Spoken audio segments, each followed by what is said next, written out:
Hello, everybody, and welcome to Taking Control, the ADHD podcast on rashpixel.fm. I'm Pete Wright, and I am here with Nikki Kinzer. Hello, Pete Wright. Hello, everyone. Welcome. Nikki, it's now it's official, right? It's Friday as we record this, October 6th. We are in ADHD Awareness Month. We're deep in it. We're boots on the ground. Yes. Screaming ADHD awareness. I'm putting it on my personal Facebook page. I'm putting it on my business page, Twitter, Pinterest. It's everywhere. Oh, you're all over. I am. How's it going for you so far? It's going great. And I got to tell you. Tell me. The ADHD Awareness Expo, you can still sign up for that even though it's past like the time. You can still do it afterwards and look. I think they do charge a fee to look at the video, so I'm not going to say it's free, but do check it out because there are some wonderful videos and some great experts, and it's just been great. I love it. I'm having outstanding. Fun. Mm-hmm. Well, since we're in the middle of it, last week you talked about the events that you were doing. Yes. And at that point we didn't have any of the links on the website, but now we do. Do you want to do a quick review?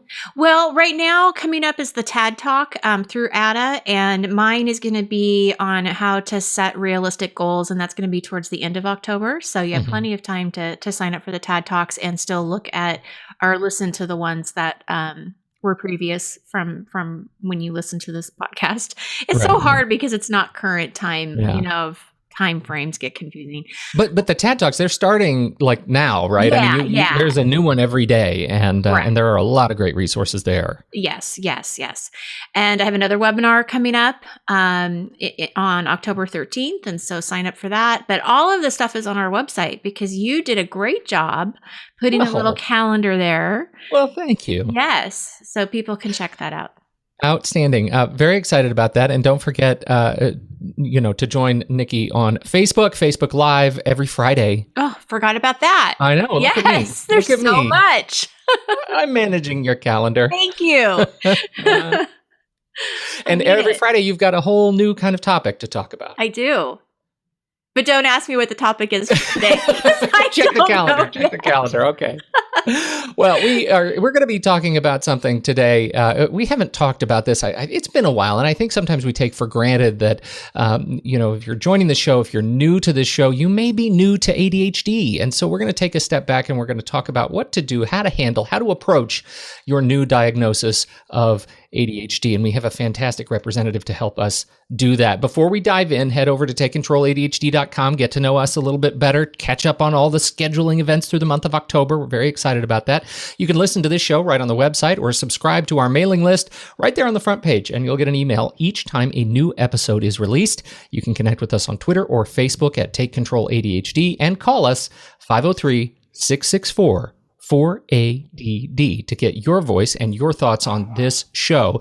We would love to hear from you. And for those of you who've already jumped over to our Patreon account, patreon.com/the ADHD podcast, and supported us there, we deeply appreciate it. We're very excited to have launched Patreon, and your support, your direct your $1 a month, your $5 a month, they not only help to us to grow and to do more stuff and attend more conferences and bring you more great resources. They also help those who are listening to the show. For example, our first goal, when we hit our first goal, we're going to be able to afford to begin offering transcripts of every single episode. So we're really shooting for something that's going to help others who listen to the show. But we do need your help to do it. And so we appreciate that in advance. All right. Let's get going. Michael B. Cimino is an entrepreneur, a sales and marketing pro. He's been supporting organizations such as ADDA and CHADD, our very favorites.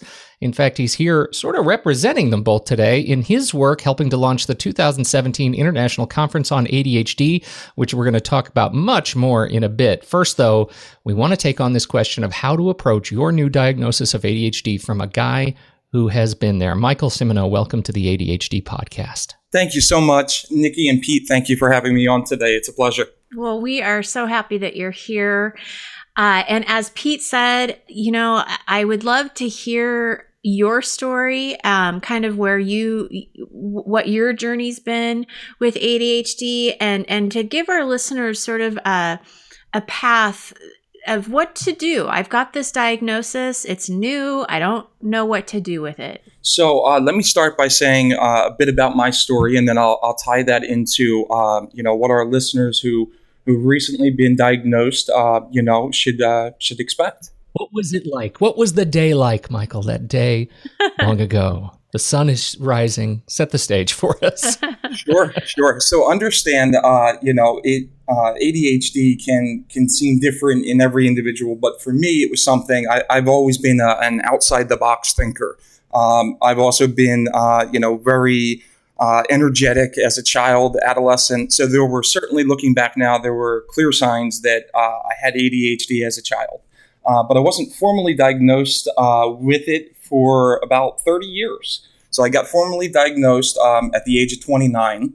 And it was just a feeling of relief because it answered all those questions. It gave me a context for what I've been, researching and trying to figure out. Does that sound like something you can relate to, Pete? You just wrote my story. It was the same thing. I was a little bit older when I was diagnosed, but it was it was a completely out of context thing, and our listeners already know. I mean, for me, it was I was in having a little marriage counseling early in my marriage, and the therapist said, you guys are fine, your relationship's fine, but Pete, why don't you stick around and let's talk about your ADHD?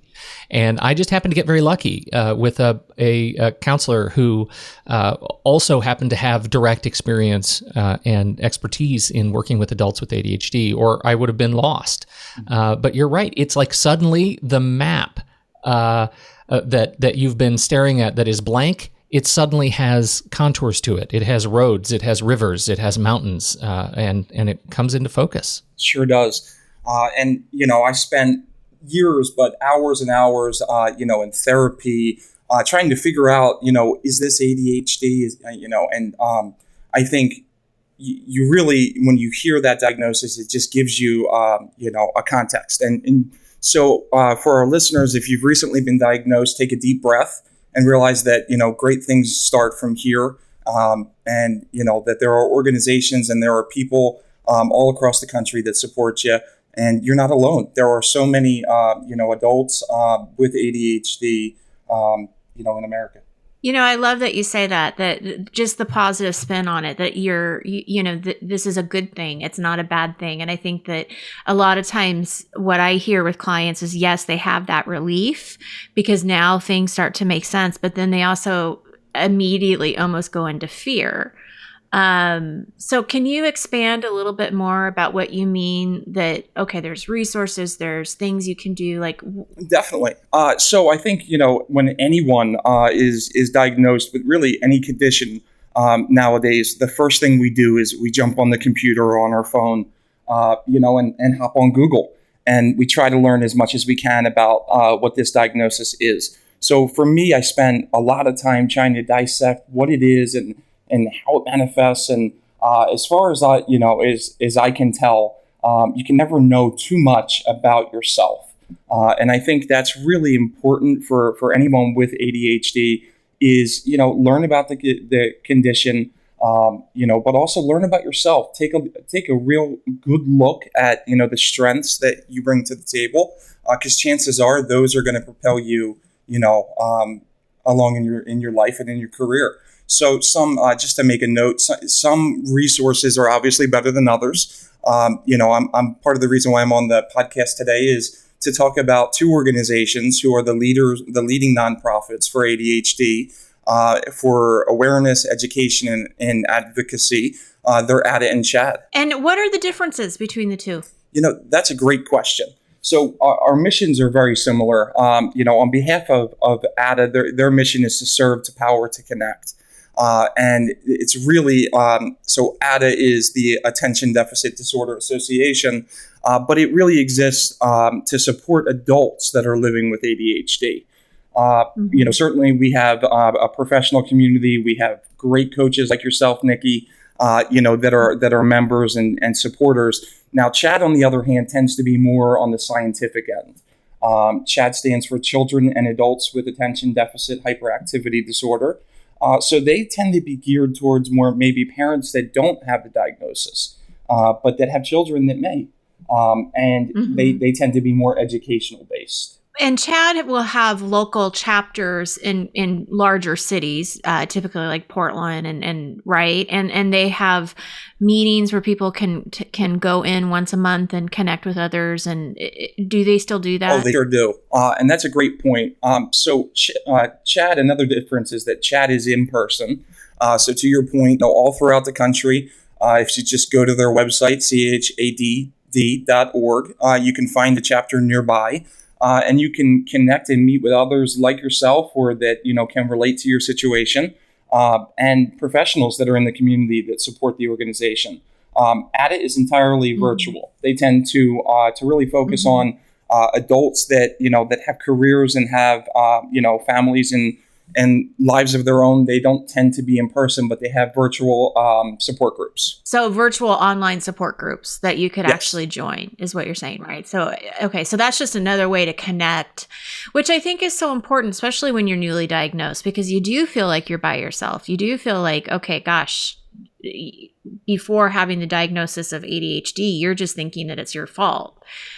So having that connection with other people, like, oh, okay, well, this is the normal way for ADHD. Like this is okay, can really be helpful. I would assume for someone that's a little bit confused. Michael, how did you get involved with these organizations? I'm assuming that you got involved first as it's a hair club for men thing. You liked it so much you bought the company. You know what I mean? Like I assume that you got involved as somebody seeking resources first. Yes, or absolutely. What was that like? Seeking resources, I was actually referred to ADDA and CHADD on a number of occasions, and I became a member of both organizations. And once I got to see really what these organizations stand for. Really ADDA specifically, attracted me because I am an adult, and a lot of their content is tailored that way and spoke to my story.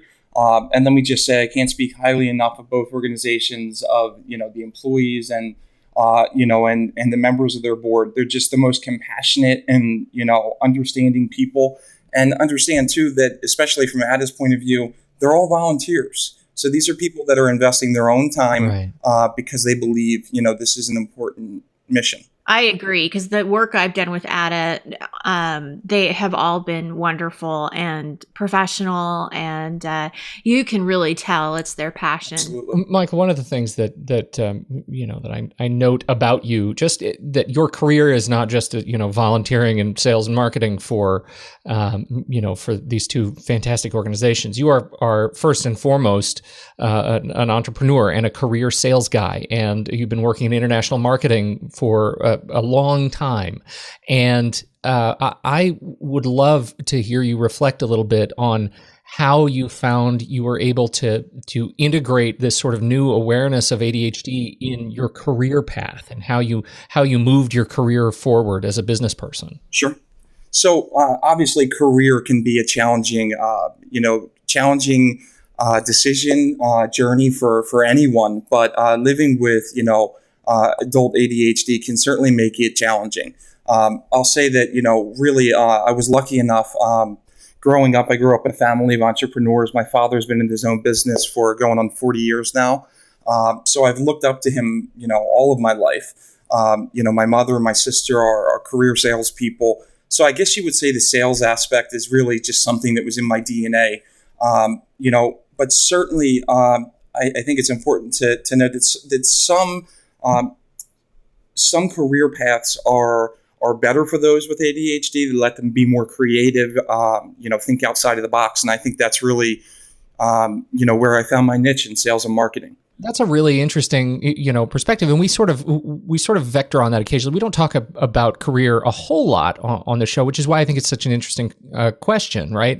What is it that makes sales and marketing such an appropriate career for, you and your ADHD? Sure.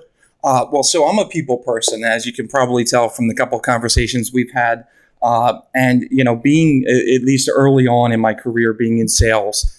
Being out on my feet, out of the office, smelling the air, the fresh air, seeing changes the sunlight. Of context every day. Exactly. Yeah. I mean, it was just every day was unexpected, but you got to meet new, exciting people, and for me, something that that certainly I thrive on is is feedback, positive feedback, and so in sales that's really been very rewarding.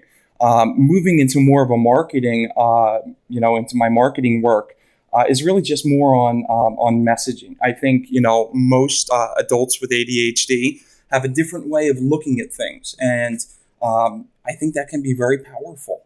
Michael, one of the questions I have for you is when you were talking about, when people are first diagnosed, they tend to do a lot of research. You go straight to Google.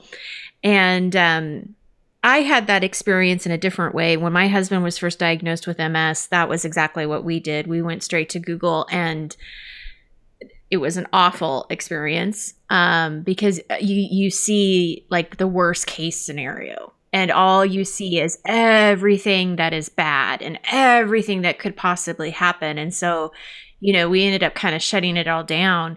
So I'm curious from your standpoint, I mean, that happens with ADHD too. I mean, if you were just to Google, ADHD, you're going to have challenges with this, and this is how you're going to need to do this. And when is it too much research? When is it, like how does a person who's already so overwhelmed break that down?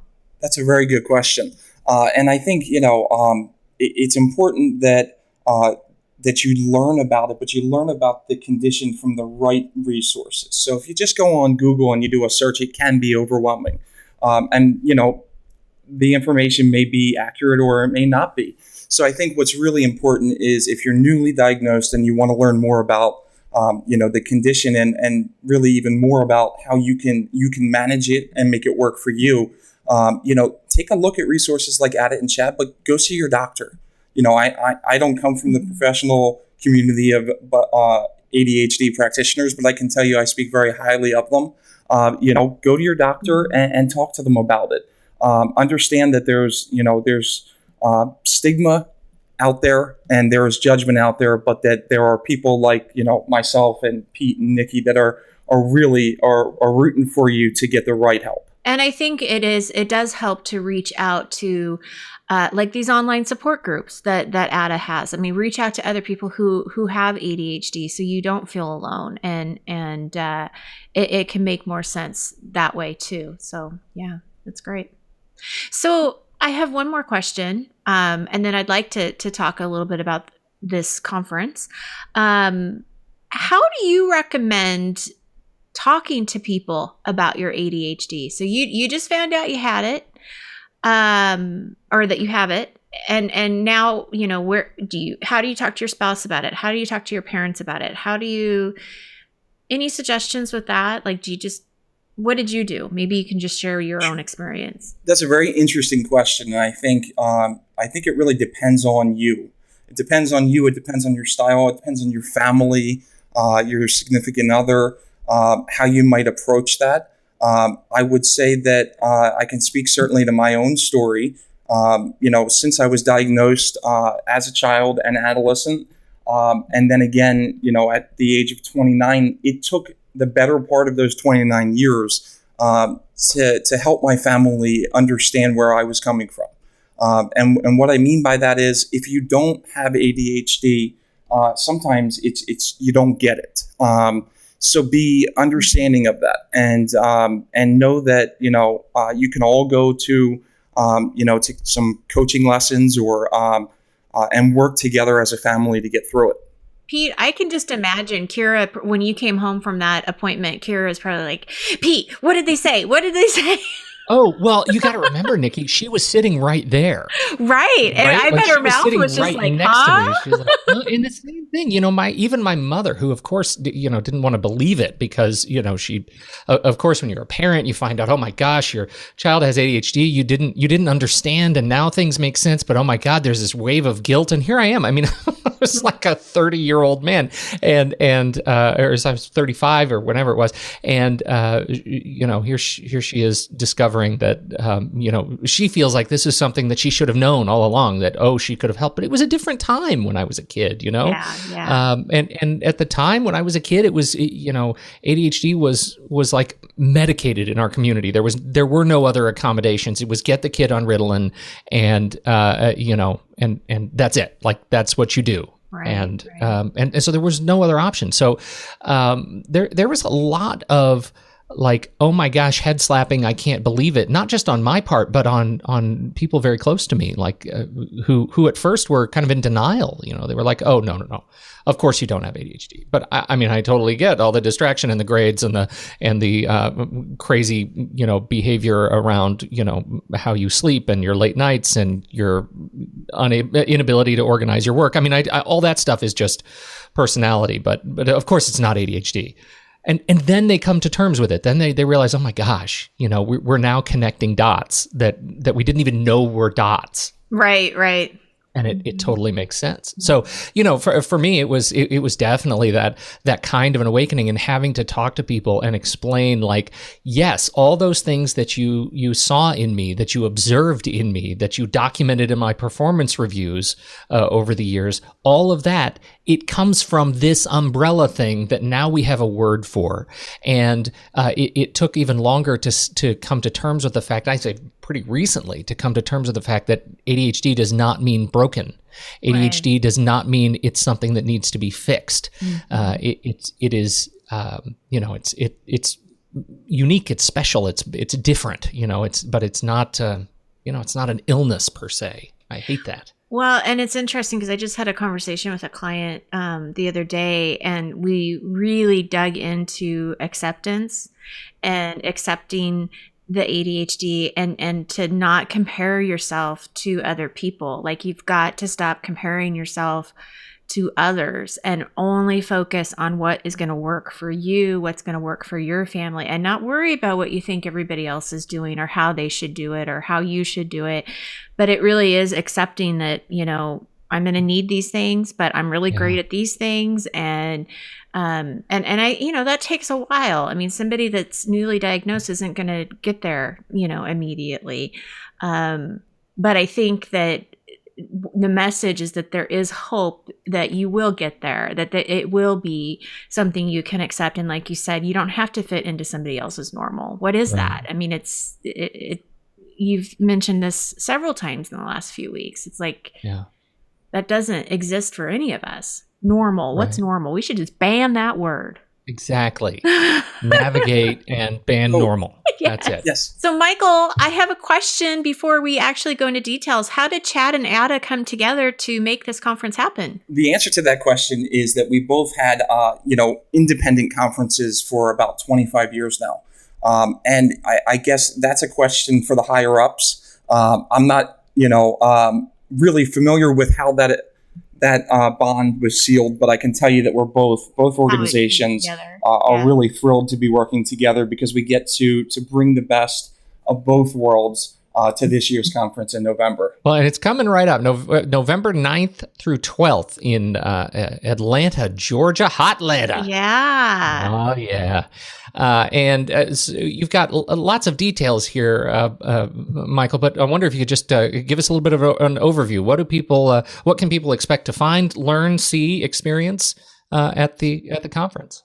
So this is the International Conference for ADHD this year in Atlanta, Georgia. And we're going to have hundreds of professionals on site. Some are speaking, others just attending for their own, professional development. But I'll be there. You'll be there. We're going to be I'll be there as well. Thousands and, about 3,000 individuals or families, that are either living with ADHD or supporting someone or loving someone that has ADHD are going to be at this conference. So if you're newly diagnosed, or even if you were diagnosed years ago, this is the place to go to get the latest in research, in management strategies, in how to make the most out of this, as an individual, but also as a family, and you'll get to meet some really, really exciting people. That I think it answers a question that I get all the time about these conferences. When we talk about conferences, the ADHD conferences, that it's for practitioners, therapists, coaches, and not, of course, it's not for families and parents and those who are living with ADHD themselves. But you're saying this is going to be a great and rich conference for everybody. Oh, absolutely, yeah, everybody. Yes. Certainly there's going to be more individuals and families there for the general conference.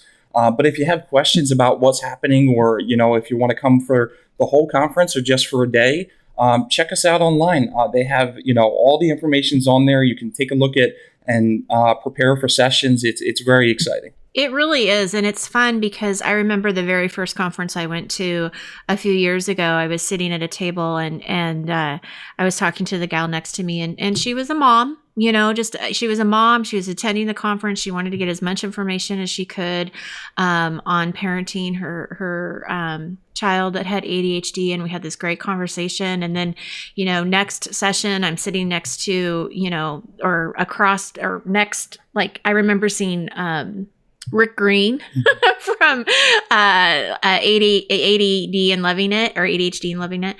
And I was starstruck. I'm like, oh my God, there's Rick Green. I mean, you see, it's a really fun experience. And we certainly, we have some big names this year. Rick Green will be there. Sari Solden is always a sold out showing. She'll be there as well. We have Russell Barkley attending this year, big name in ADHD. Wow, yeah.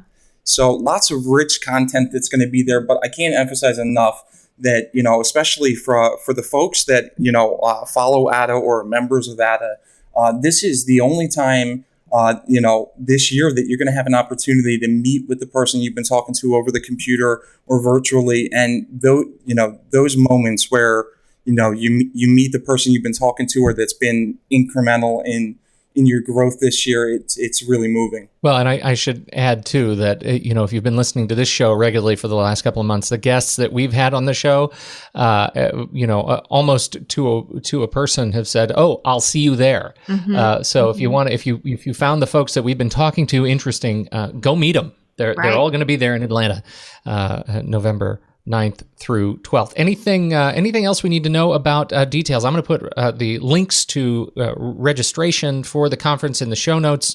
Anything else specifically you'd like to share for our audience, Michael? Well, certainly, check us out online. If you can't make the whole conference, come for a day. I look forward to meeting you and connecting.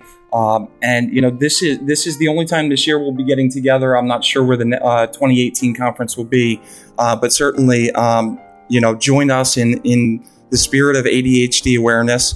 Come share some news, share your story with us on ADD.org. Outstanding. Thank you so much, Michael. Thank you so much for having me. This is a great conversation, everybody. Definitely check that out. Swipe over in your mobile device for all the show notes and links to learn more about the conference and register yourself. I personally am not going to be there. Nikki will be representing, and I don't know, maybe we'll find a way to do some podcasting from the conference. I'll wear from a the t-shirt floor that has Pete on it.